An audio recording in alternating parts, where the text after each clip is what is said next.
power of language. The Invisible Man is both a victim of language, manipulated by the rhetoric of others, and a wielder of language. He uses storytelling to try and reclaim his own narrative, to assert his own humanity. It's a reminder that words have power, that language can be used to both oppress and liberate. It can. Welcome to Witter. Who Has Time to Read?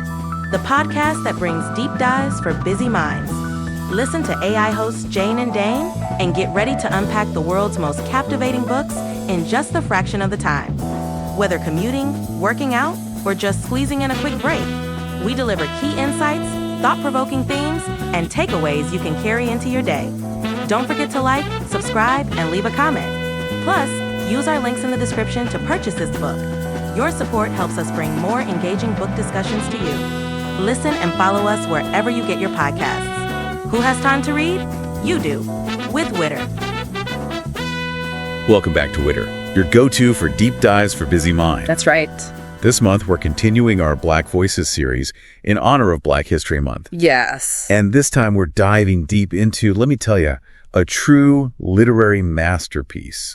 Ralph Ellison's Invisible Man. Absolutely. A book that's, well, it's more than just a story. Yeah. It's a profound exploration of what it means to be Black in America. It really is. Published back in 1952. 1952. Invisible Man is still so relevant today, you know, shining a light on the ongoing struggles for identity, visibility, and social justice.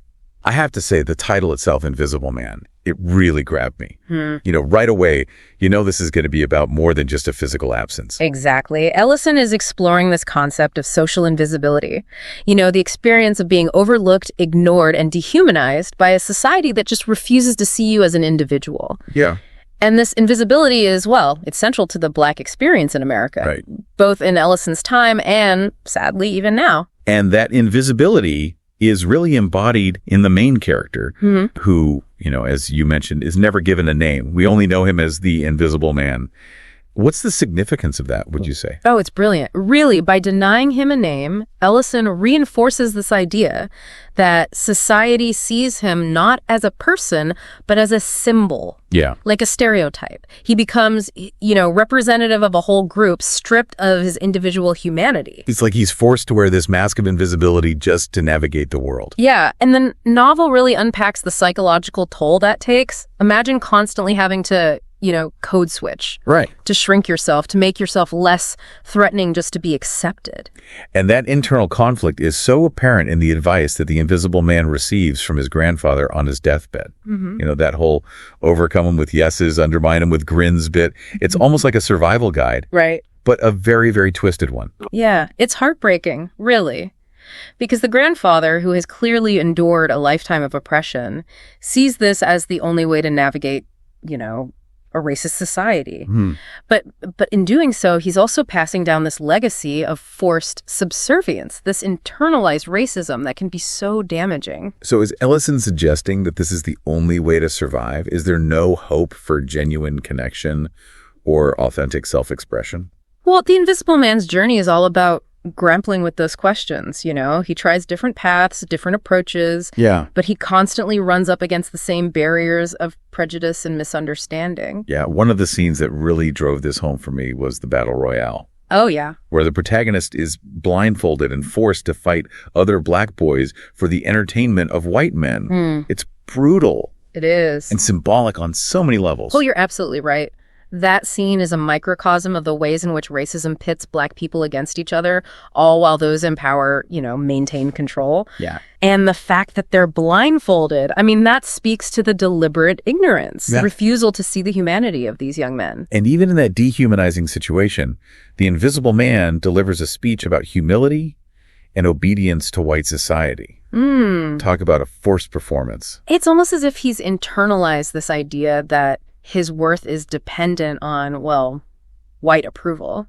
He's been conditioned to believe that success means conforming to the expectations of, you know, the dominant culture, even if it means suppressing his true self.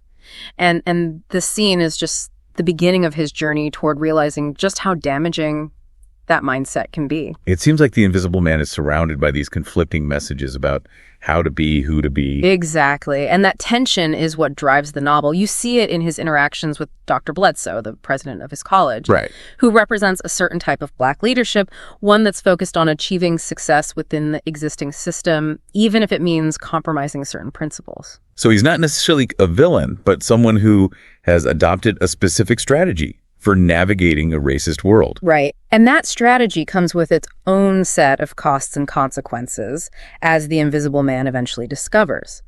It's this complexity, this exploration of the nuances within the Black community itself, that makes Ellison's work so powerful and thought-provoking. It's clear that Ellison isn't afraid to delve into the difficult questions. To show the internal conflicts and contradictions that arise from living in a society where you're constantly being judged and defined by others. Absolutely. And that's why, for anyone who wants to understand the Black experience in America, Invisible Man is, well, essential reading. It's a book that stays with you long after you finish it, prompting you to question assumptions, to confront uncomfortable truths, and to consider the ongoing struggle for equality in all its complexity. And speaking of those uncomfortable truths, the incident with Mr. Norton, the white college trustee, Right. it's a real turning point in the novel. Oh, you mean the Golden Day incident? Yeah, that was such a wild ride. For our listeners who haven't read the book, can you give us the rundown? Of course. So the Invisible Man takes Mr. Norton on a drive, Okay. intending to show him the progress of the Black community. But the journey takes an unexpected turn, exposing Mr. Norton to the poverty and hardship Yeah. that the college tries so hard to conceal. Right. They encounter True Blood, a sharecropper who has committed incest, and then they end up at the Golden Day. Oh, wow. This bar and brothel frequented by mentally ill Black men. Right. It's a chaotic, unsettling experience It is. that shatters Mr. Norton's idealized view of Black progress. What I found fascinating about that whole episode is how it exposes the limitations of white philanthropy. Mr. Norton, with all his good intentions, Right. is completely unprepared for the messy, complex reality of Black life. Yeah, He wants a simple narrative, he does. a feel-good story about uplift and achievement. Exactly. He wants to be the benevolent savior. Right. But he's not willing to confront the systemic issues Yeah. that perpetuate inequality. And that unwillingness to see the full picture Right. is a major obstacle to true social change. It is. And then, adding to the complexity, the Invisible Man finds himself in a factory hospital after an accident. That entire sequence felt almost surreal, like a descent into a nightmare. Yeah, it's a powerful section of the novel, full of symbolism, Right. the scientific treatment he receives, the electric shocks, the manipulation. Yeah. It all points to the ways in which society tries to control and reshape individuals who don't fit the mold. It's like they're trying to erase his identity, to reprogram him into something more palatable, more compliant, Yeah. which actually connects to the next phase of his journey, his involvement with the Brotherhood. Right. The Brotherhood represents this idea of collective action, Yeah. of fighting for social justice through organized political movements. At first, it seems like a promising path, Okay. a way for the Invisible Man to find purpose and make his voice heard.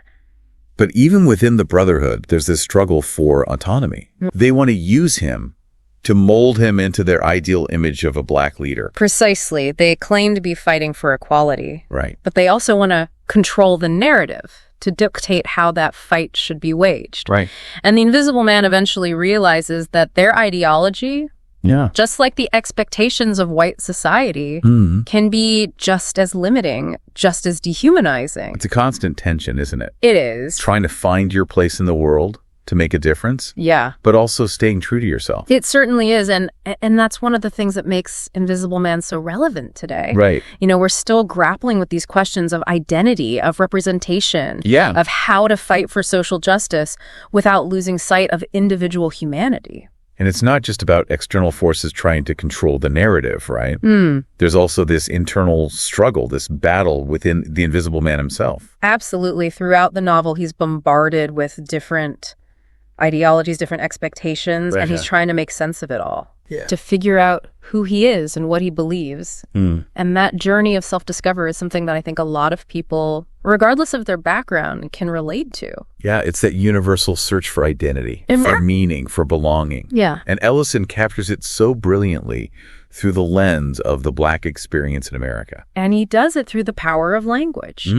The invisible man is both a victim of language, manipulated by the rhetoric of others, Right. and a wielder of language. Right. He uses storytelling to try and reclaim his own narrative, to assert his own humanity. It's a reminder that words have power, that language can be used to both oppress and liberate. It can. And that raises an important question for the listener. Yeah. How do we use language to create a more just and equitable world? How do we challenge harmful narratives and amplify marginalized voices? That's the question. And as we move towards the end of the Invisible Man's journey, we see him descending literally into this underground space. What's going on there?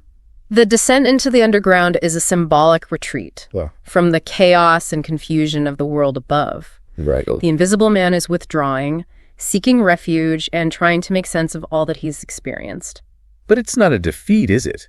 It feels more like a necessary step back, a period of reflection and reevaluation. Exactly. It's a time for him to shed the masks he's been forced to wear. Yeah. To confront his own internalized racism. Right. And to begin to define himself on his own terms. It's a powerful image. It is. That final scene of him emerging from the hole, embracing his invisibility, but also recognizing his own strength, his own agency. It suggests that true freedom comes from self-knowledge, from understanding the forces that shape us. Right. And choosing how we respond to them. Yeah. And that's a message that resonates deeply, regardless of your background or identity. So as we wrap up this part of our deep dive, I think it's important to acknowledge the lasting impact of Invisible Man. Yeah. It's not just a historical artifact. No. It's a living, breathing testament to the complexities of race and identity in America. It really is. And it's a call to action for all of us. Yeah. To engage with these issues, to challenge our own assumptions, and to work towards a more just and equitable society. I agree. Yeah. You know, as we've been talking about the Invisible Man's journey, it strikes me that he's constantly moving through these different spaces, these different ideologies, Right. each one promising him a sense of belonging or purpose. He goes from the historically black college to the brotherhood, from the streets of Harlem to that bizarre world at the Chthonian. Right. It's like he's trying on different identities, different roles, but never quite finding one that fits. That's a really insightful observation. Yeah. It speaks to this idea that identity isn't something, fixed or predetermined, Right. but rather something fluid and evolving. And for the invisible man, that journey of self-discovery is, well, it's further complicated by the societal forces that are constantly trying to define him, to put him in a box. So he's navigating both internal and external pressures, Exactly. trying to reconcile his own sense of self with the expectations and limitations imposed by the world around him. Precisely. And that's a struggle that I think resonates with so many people. Yeah. Particularly those from marginalized communities. It's about finding your voice, your place in the world, Right. while also navigating the complexities of race, identity, and power. And what's so powerful about Ellison's novel is that it doesn't offer easy answers or simplistic solutions. Doesn't. The Invisible Man ends up alone, literally underground, still grappling with these fundamental questions. That ending is both ambiguous and hopeful. Yeah. It suggests that the journey of self-discovery is ongoing. Right. That there's no final destination, no definitive answer. But it also suggests that the act of questioning, of challenging assumptions, Of refusing to be defined by others is essential to achieving any kind of liberation. So it's not about finding all the answers, Right. but about embracing the process of searching, of becoming. Exactly. And that's why Invisible Man remains such a powerful and enduring work of literature.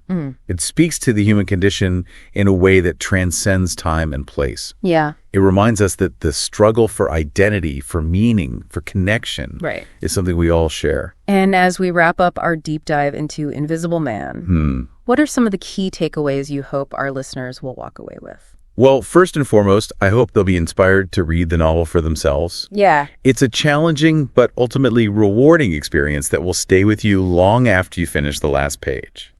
And for those who may already be familiar with the book, perhaps this deep dive has offered some new perspectives or sparked some fresh insights?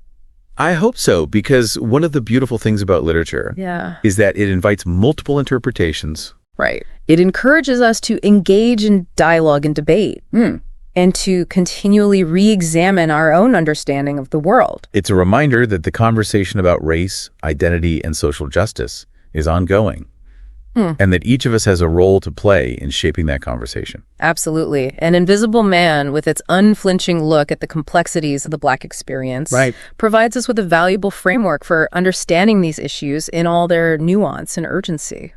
So if you're looking for a book that will challenge you, inspire you, and stay with you long after you've finished reading, I highly recommend picking up a copy of Invisible Man. And be sure to check out other works by Ralph Ellison and other Black authors as well. There's a whole world of incredible stories and perspectives waiting to be discovered. That's right. Reading is a powerful tool. It is. For empathy, for understanding, for growth.